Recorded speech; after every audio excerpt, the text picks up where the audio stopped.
Hello, on espère que tu vas bien. Alors la semaine dernière, on a proposé sur notre compte Instagram un post qui traitait d'une estimation que l'on faisait nous, à partir de notre expérience personnelle en prépa, sur la part que pouvait représenter l'aspect mental, motivation, par rapport au travail, sur l'aspect réussite. Et nous, ce qu'on a estimé, c'est que le travail, souvent d'ailleurs quand on entend parler de la prépa, on dit la prépa c'est du travail, du travail, du travail, et ben il représentait que 20 à 30% de la réussite. Et que 70 voire 90% de la réussite reposait vraiment sur le mental. Ces propositions, c'est vrai qu'elles peuvent paraître énormes, mais nous, si on dit ça, c'est parce qu'on sait pertinemment qu'en prépa, tu peux bosser 2 heures, 4 heures, voire 6 heures par soir. Quand t'as pas la motivation qui va avec, quand t'as pas la tête dedans, généralement ces heures-là, elles te permettent vraiment pas de les mettre à profit, te permettent vraiment pas de progresser. Finalement, nous, c'est pour ça qu'on a créé la plateforme de Mister Prépa X. Le but, c'est que tu puisses trouver autre chose que ce que les profs te donnent, c'est-à-dire de l'accompagnement personnalisé sur l'aspect mental, sur l'aspect méthodologie, sur l'aspect motivation. Et vous le voyez, nous, on vous donne pas de cours parce qu'on estime que c'est quelque chose que vous pouvez tous avoir. Mais par contre, avoir un soutien permanent chaque semaine qui est là pour te remotiver et te rappeler que tu peux y arriver et que tu as toutes les cartes en main pour t'en sortir, ça, on estimait que ça manquait et nous, on est là pour ça. Finalement, ce post qu'on a fait, il a eu un effet auquel on ne s'attendait pas forcément. C'est qu'il a permis à plusieurs étudiants qui étaient dans une période de doute, de perte de motivation très précoce dans l'année, de venir nous en parler et venir se ressourcer. Aujourd'hui, le but, c'est qu'on te donne un maximum de conseils pour t'aider à surmonter ces moments de flottement, ces moments de passage à vide, ces moments difficiles qui font de toute façon partie de la prépa. Et nous, on est là juste pour te rassurer, pour te rappeler que c'est juste transitoire. C'est un cercle vicieux dont il faut sortir. Alors du coup, nous aujourd'hui, on va te donner 3 conseils pour t'aider à s'en sortir. Ces 3 conseils, c'est de commencer par casser ce cercle vicieux. Le deuxième, c'est de rechercher la source du problème. Et le troisième, c'est de repartir sur un autre schéma de pensée. Alors, commençons avec le premier conseil. Comment est-ce qu'on casse ce cercle vicieux? Eh bien déjà, il faut savoir que ces moments de flottement, ça peut arriver n'importe quand dans l'année. En début d'année, en fin d'année, en milieu d'année, juste avant les concours. Bien sûr, il y a des moments où on s'attend pas et on ne veut absolument pas avoir ces périodes de flottement. Mais ça peut arriver quand même et souvent on ne le maîtrise pas. Souvent, quand tu as une période de moins bien, tu es un peu plus fatigué, tu travailles un peu en sous-régime et tu accumules beaucoup de retard. Ce qui est assez frustrant, c'est que ce retard, tu ne le maîtrises pas du tout. En plus de ça, à côté, tu subis un peu les cours, les DS, l'école. Et ça, c'est vraiment épuisant. Et souvent, c'est beaucoup plus fatigant que la cause initiale de ta fatigue. Le problème, c'est que quand tu fonctionnes comme ça en sous-régime, c'est plus délétère qu'autre chose. Là, vraiment, tu laisses des plumes. Alors nous, ce qu'on conseille, et c'est la première des choses à faire, c'est un stop. Il y a un moment où tu as besoin de faire un break, et ben tu le prends. Et peu importe combien de temps tu as besoin. Si tu as besoin de 2 jours, tu prends 2 jours. Si tu as besoin d'une semaine, tu prends une semaine. Si tu as besoin d'une semaine et demie, tu prends cette semaine et demie. Pendant cette période où tu fais un break, tu te recentres sur toi. Tu t'imposes pas un travail de fou.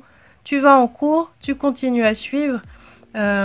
Tu cherches pas à perdre le rythme. S'il y a des TD à faire, t'essaies de les faire, tu donnes ton maximum, mais en parallèle de ça, tu prends du temps pour toi. Tu prends du temps pour faire ce dont tu as besoin. Est-ce que tu as besoin de dormir et te reposer? Eh bien, tu le fais. Parce qu'une dette de sommeil en prépa, crois-moi, tu la payes. Donc, n'hésite pas à dormir, à te reposer. Est-ce que tu as besoin de ne rien faire? Parce que oui, en prépa, tu oublies en fait ce que ça fait de ne rien faire. Eh bien, si tu en as besoin, tu le fais. Si tu as besoin de lire, de sortir, d'aller voir tes amis, ta famille, de faire du sport, d'aller au cinéma. Bref, tu fais tout ce que tu veux et tout ce que tu peux pour te faire lever le pied et déconnecter un petit peu de la prépa. Et surtout, tu culpabilises pas. C'est pas du temps perdu, c'est du temps dont tu as besoin. C'est pas du temps gâché, c'est juste un moment où tu te recentres un peu sur toi-même pour te donner les moyens de repartir sur une bonne base, et une base solide cette fois-ci. Et au moins dis-toi que le retard que tu vas accumuler pendant cette période, au moins celui-là tu le maîtrises et tu as la main dessus. Maintenant, la deuxième chose à faire, c'est de chercher la source du problème, parce que le but, c'est que ces moments de flottement se reproduisent le moins possible. En fait, à la fin de cette période de break, c'est le moment où tu dois faire le point. C'est-à-dire, qu'est-ce qui a fait que tu es arrivé à un point où tu étais juste épuisé et tu avais besoin d'un break? Est-ce que c'est parce que tu étais fatigué, tu manquais de sommeil? Est-ce que c'est parce que tu manquais d'organisation et que ça t'a fait accumuler du retard? Et surtout qu'accumuler du retard, c'est extrêmement frustrant, c'est extrêmement désespérant. Est-ce que tu manques de soutien? Parce que oui, c'est pas facile pour un étudiant d'aller voir son enseignant et lui dire bah oui, mais j'y arrive pas, j'ai plus de solution.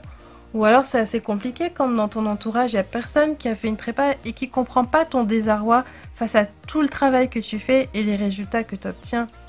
Est-ce que c'est parce que tu manques de rigueur? Est-ce que c'est parce que qui va faire que tes notes ne sont pas forcément bonnes? Est-ce que tu as perdu de vue ton objectif d'école? Est-ce que cette école dont tu rêvais, finalement tu l'as complètement oubliée? Et ce qui fait que tu sais même plus pourquoi tu te lèves chaque matin et pourquoi t'endures autant de difficultés? Bref, la liste elle est non exhaustive. Mais le but vraiment pour toi c'est de trouver la cause pour que ça se reproduise pas. Nous ensuite on a 2 conseils à te donner. Pour repartir vraiment sur une bonne base. Déjà, n'hésite pas à aller récupérer notre guide de planification. Il est complet, il t'explique comment tu peux organiser tes semaines en prenant en compte vraiment tes besoins de te reposer, de faire autre chose que la prépa et que pour la prépa tu puisses travailler de manière stratégique, hiérarchisée et organisée. Il est sur la page d'accueil, tu peux télécharger, il est totalement gratuit et profites-en. Maintenant, retrouve cet objectif, retrouve ce moteur qui fait que tu te lèves chaque matin pour aller travailler, pour endurer de la difficulté. Rappelle-toi que nous, on a fait des interviews cet été et on va essayer de les continuer pendant l'année sur les écoles.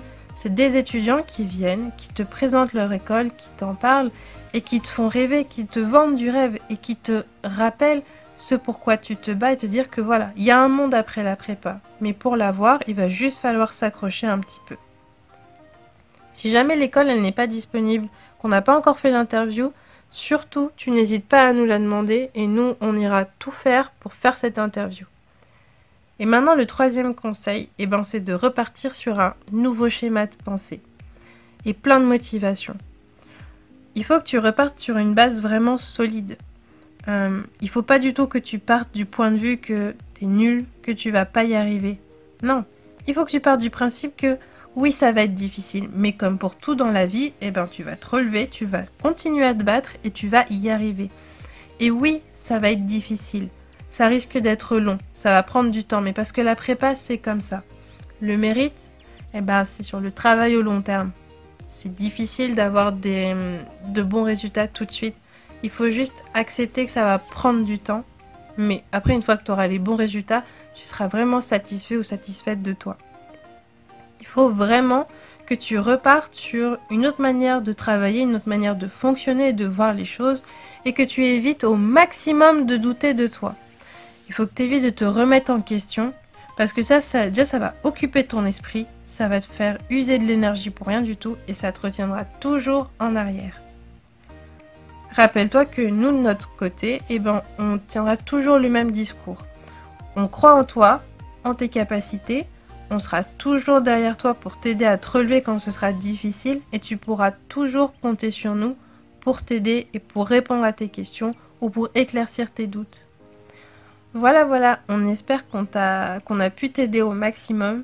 Ça nous fait super plaisir et on attend que ça, de te remotiver et de te dire que voilà, il y a un monde après la prépa et que tout ce que tu fais, tu le fais pas pour rien.